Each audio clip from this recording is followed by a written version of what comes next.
Flags are flying high, dreams are reaching sky, crowds are roaring loud, heroes make us proud, fields of green and gold, stories to be told. Rival timnas Indonesia di grup C sepertinya mulai memahami bahwa tim yang sebelumnya mereka remehkan, yakni Indonesia, kini menjadi tim yang punya peluang besar untuk menemani tim nasional Jepang lolos ke putaran final Piala Dunia secara langsung. Hal ini terjadi lantaran performa tim Garuda yang dinilai fantastis. Belum lagi tambahan kekuatan pada sosok Mads Hilger dan Eleanor Randers yang akan segera tiba.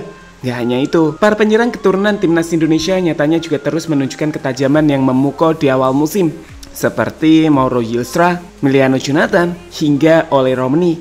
Dan inilah cerita di balik performa dari para penyerang keturunan yang bisa jadi ancaman serius bagi rival-rival Indonesia di round yang ketiga. Indonesia rise on the starlit skies, on this epic quest, we will give our best.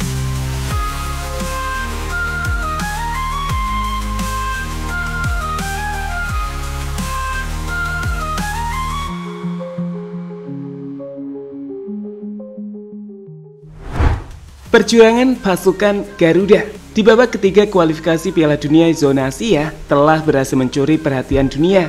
Tim yang ada di ranking 133 dunia sukses membuat raksasa Asia seperti Arab Saudi hingga Australia yang ada di ranking 20-an FIFA dunia gagal meraih kemenangan saat menjamu timnas Indonesia. Lini belakang yang kokoh disertai lini tengah yang kuat jadi salah satu kunci di balik keberhasilan timnas menghentikan dua kekuatan tradisional Asia tersebut, selain tentu sosok penjaga gawang Martin Paes. Tapi perlu dicatat, saat itu Indonesia belum sempurna dan tambahan pemain akan membuat timnas makin ditakuti.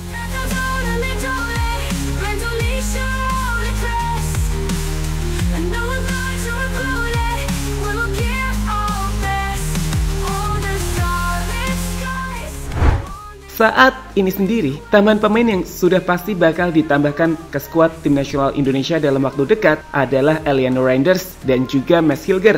Eleanor adalah penyerang sayap yang lincah, yang bakal membuat lini tengah kita tampil lebih variatif.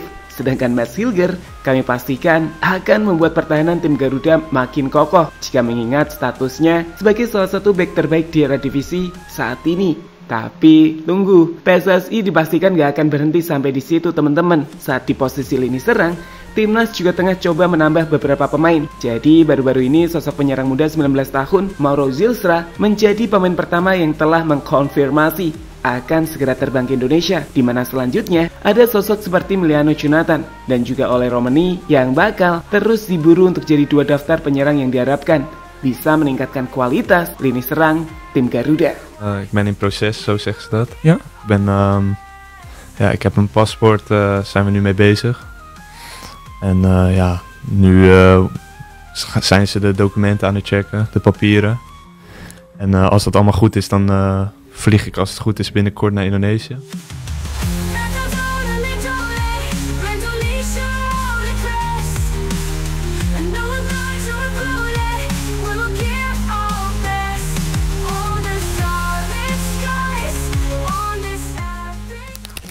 Para penyerang keturunan on fire.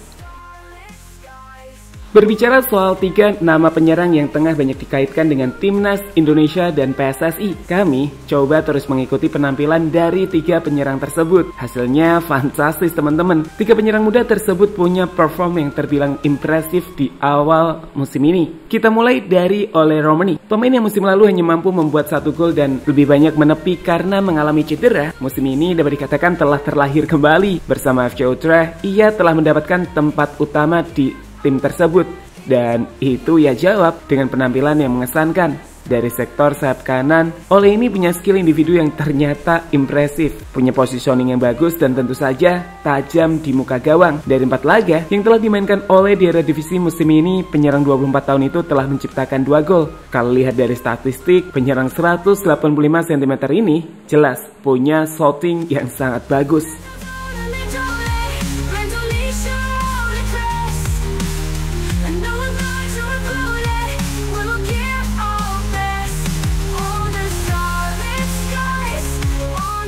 buitenkantje rechts en daar de 1-0. Het is weer Ole Romani. Scoorde vorige week tegen PEC Zwolle en opent nu in de 3e minuut van de wedstrijd. En dan moet dit de 1-0 zijn. Daar is de door Van den Berg. Toornstra langs Schendelaar die dan al uit positie.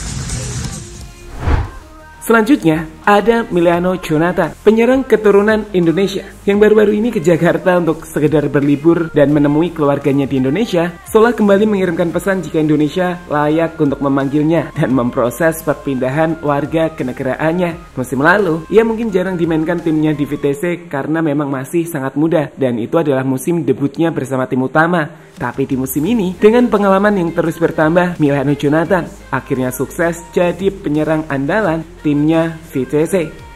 Pemain yang bisa main di posisi penyerang sayap ini di awal musim ini telah bermain dalam 5 pertandingan dan selalu sukses jadi starter, di mana kepercayaan sang pelatih langsung ia buktikan saat sukses menciptakan 2 gol, termasuk golnya ke AS Alkmaar dan juga VVV Venlo.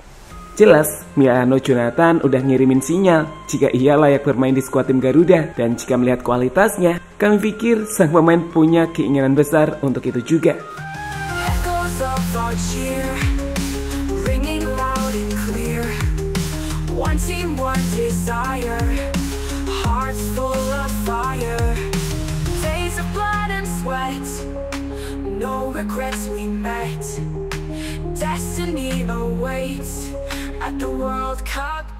Jonathans, dan maar eens het schot en raak ook.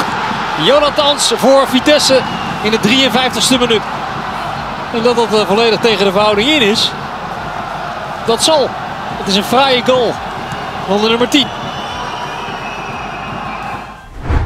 Terakhir, ada pemain yang udah mengkonfirmasi secara langsung akan segera terbang ke Indonesia, Mauro Zylstra.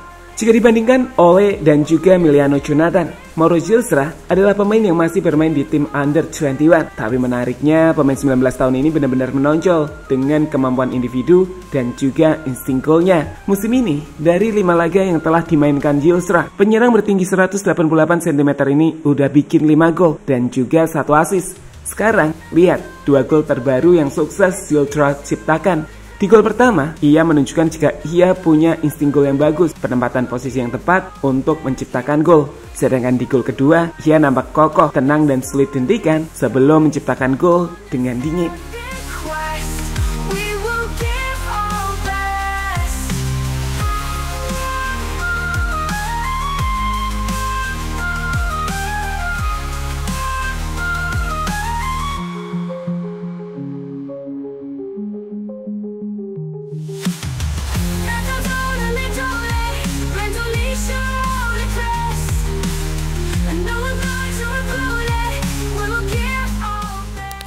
Bahrain dan Cina dalam kecemasan.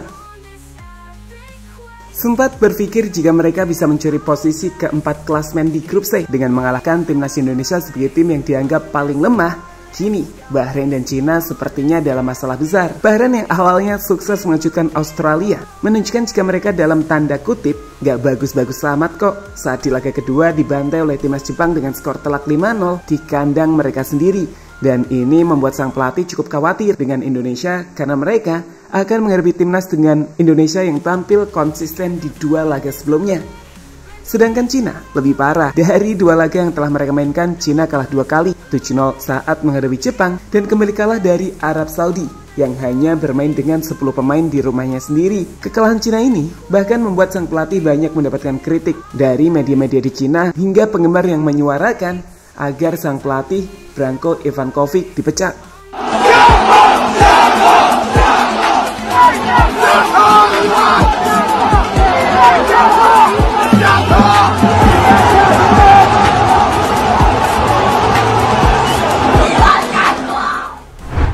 Jika melihat kondisi kedua tim ini, jelas Bahrain dan Cina menjadi 2 tim yang akan sangat waspada pada penambahan kualitas dari tim Garuda. Karena jika mereka nggak bisa menang lawan Indonesia, maka udah pasti mereka hampir mustahil untuk lolos ke round berikutnya atau di posisi 4 besar. Apalagi untuk Cina, sehingga penambahan pemain timnas membuat 2 tim ini layak untuk waspada.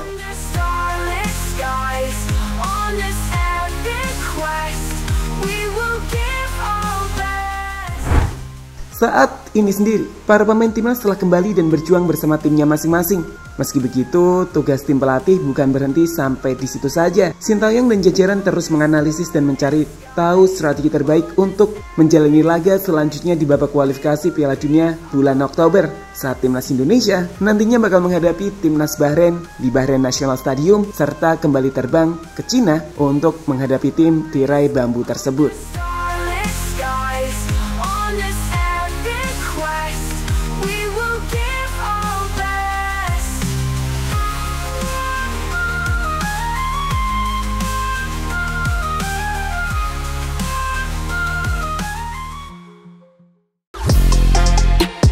Halo, izin iklan sebentar ya guys. Jadikan ruangmu bernuansa timnas. Temukan beragam poster dinding, sepak bola dan timnas dengan desain menawan, kualitas premium dan harga yang tidak akan menguras kantong. Segera klik link Shopee di deskripsi video ini dan dukung timnas dengan sepenuh hati. Mulai dari dinding rumahmu.